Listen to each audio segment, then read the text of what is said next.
Okay, quick and easy, hopefully not too painful introductory into how I do palettes.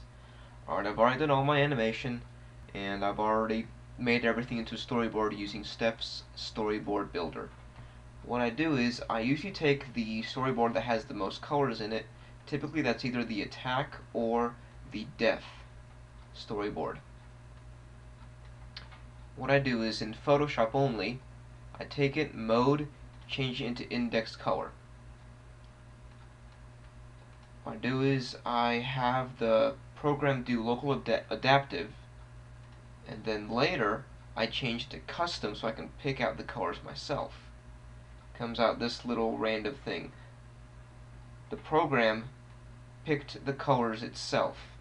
This is very bad. I'll show you why. Okay. I'm going to save this right now as an exported storyboard that I made it with a Flickster. And what's going to look like? Oh, hey, look, something absolutely horrible. How not to make a palette.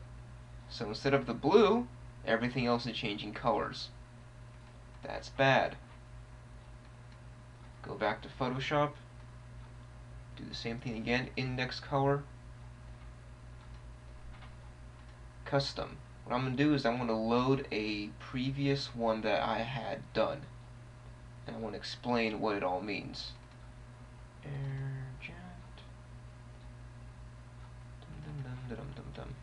Yes, these are all my files.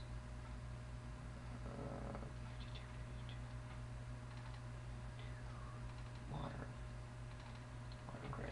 This is the palette that I'm using for my B52 modern one. Now let me teach you what every row means. Just imagine it inverted if you're using a PSP. This top row right here is for shadows. Now what I do is, well, never mind. The top row is for shadows, this bottom row is for smoke and fire colors. For some odd reason, I have to block out these two colors into this bright phosphorescent green so that no colors will be used. The problem I had with my earlier Russian jets, which were mostly metal silverish color, is that I had colors, both black and bright white, filled in for these two squares. And what had happened was, these became transparent. I still have not figured out exactly what I can do with these, but here's what I do with them. With Photoshop, this is a nice trick. I can select multiple boxes or a whole row. First box, I select this as the background color, press OK, and then pick the darkest black I could find. Photoshop automatically blends in the whole color.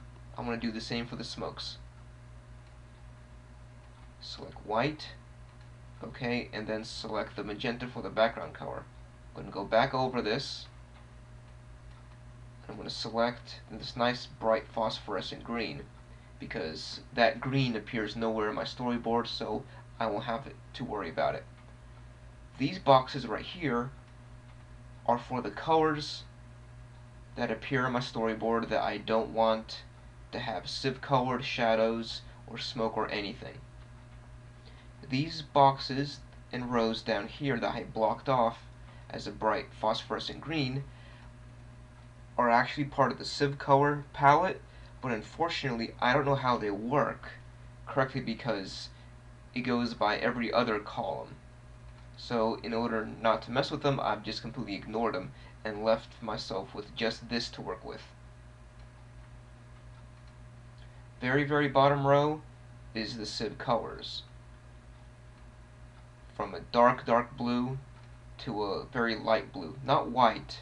I don't want all my white colors to change colors for my different nationalities.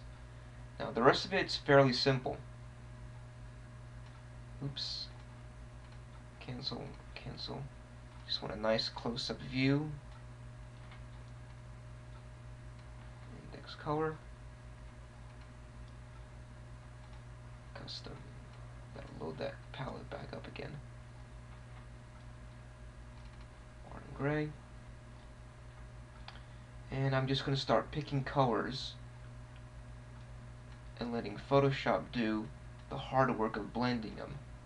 With other palette picking programs such as Pallettes, I would have to do each and every color by hand, and it just became very annoying and nerve-wracking. And then I discovered that Photoshop can do most of the work for me. Oops. That and black. This is for my canopy color. A little bit red. Pick a little red and go with some silver.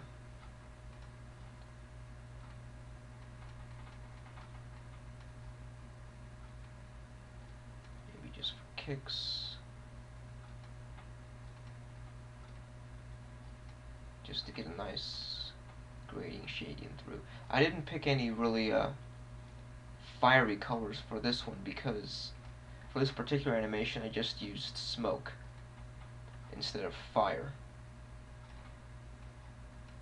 Right there. I'm going to save this as a storyboard and go into Flickster and see what happens. Oh look, everything seems okay.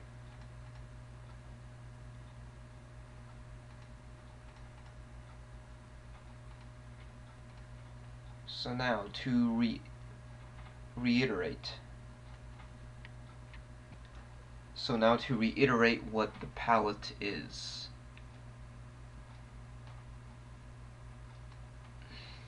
This very top row, first one is your background color. The rest of it shades back to a dark black color for your shadows. Leave these two boxes alone. The rest of this is for smoke. For my animations, normally I pick a white color and it blends into the background color. The rest of these rows are for picking the colors in your storyboard. Go hog wild, try to pick as many of the things as you can so that you don't get these blocky masses of color that don't quite look good. These three rows down here that I have blocked off with this phosphorescent green, do not touch. I don't touch them, you should neither. There's some kind of strange combination of the Civ color.